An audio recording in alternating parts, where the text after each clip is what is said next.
I convened our first summit 6 years ago in this same room because the danger of a terrorist group obtaining and using a nuclear weapon is one of the greatest threats to global security. Our nations committed ourselves to action, concrete, tangible steps to secure the world's vulnerable nuclear materials.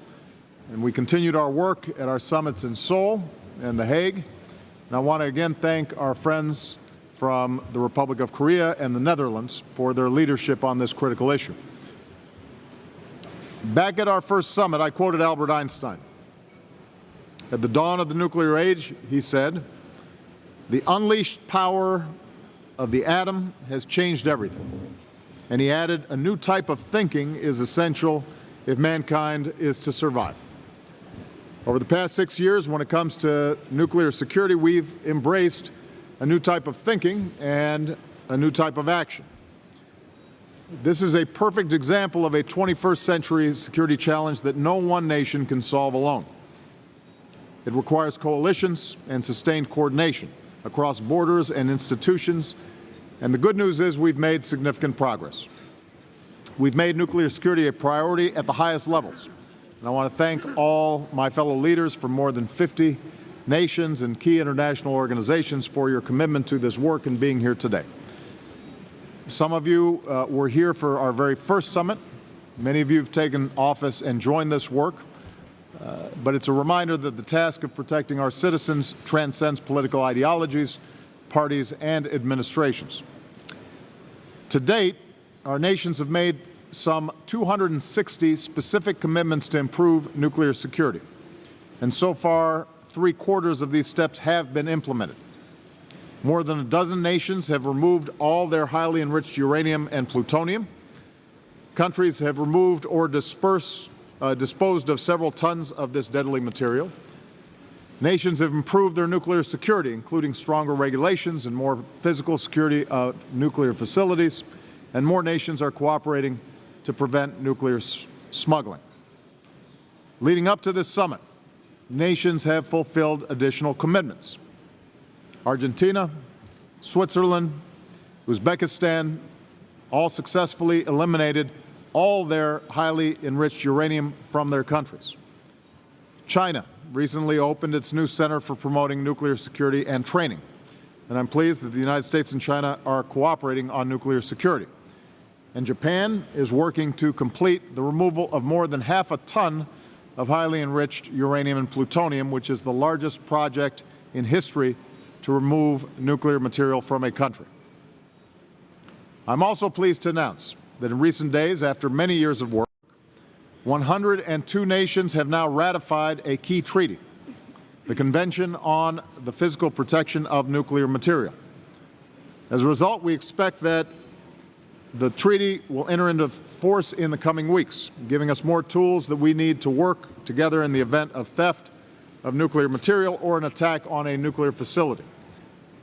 Several of the nations here made the extra effort in recent weeks to complete this process in time for this summit, and I want to thank you very much for helping us get over the line.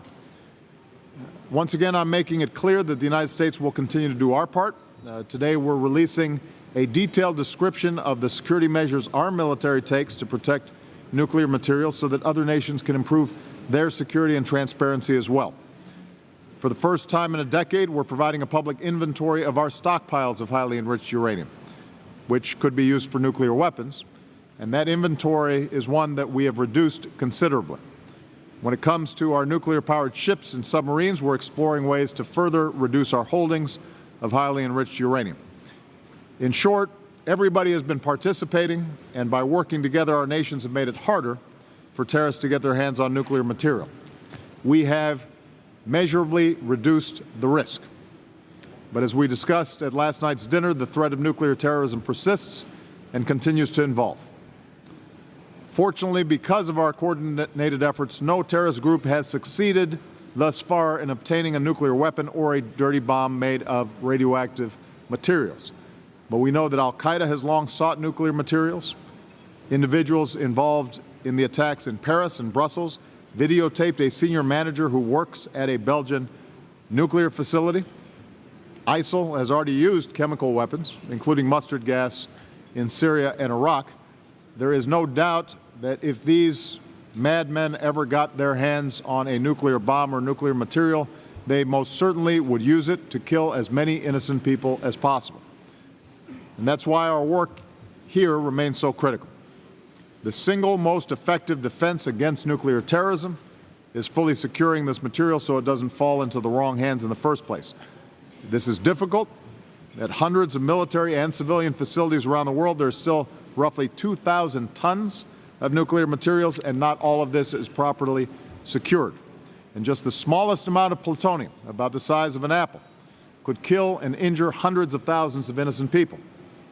It would be a humanitarian, political, economic, and environmental catastrophe with global ramifications for decades.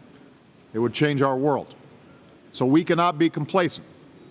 We have to build on our progress. We have to commit to better security at nuclear facilities, to removing or disposing of more dangerous material, to bringing more nations into treaties and partnerships that prevent proliferation and smuggling, and to make sure that we have the architecture in place to sustain our momentum in the years ahead.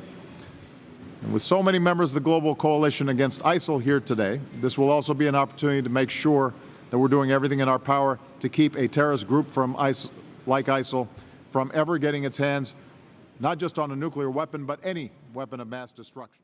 Just to summarize where we've been, in the morning session, we discussed the extensive and impressive national action steps that many of us have taken, and the collective efforts that we've made to reduce the amount of nuclear material that might be accessible to terrorists around the world.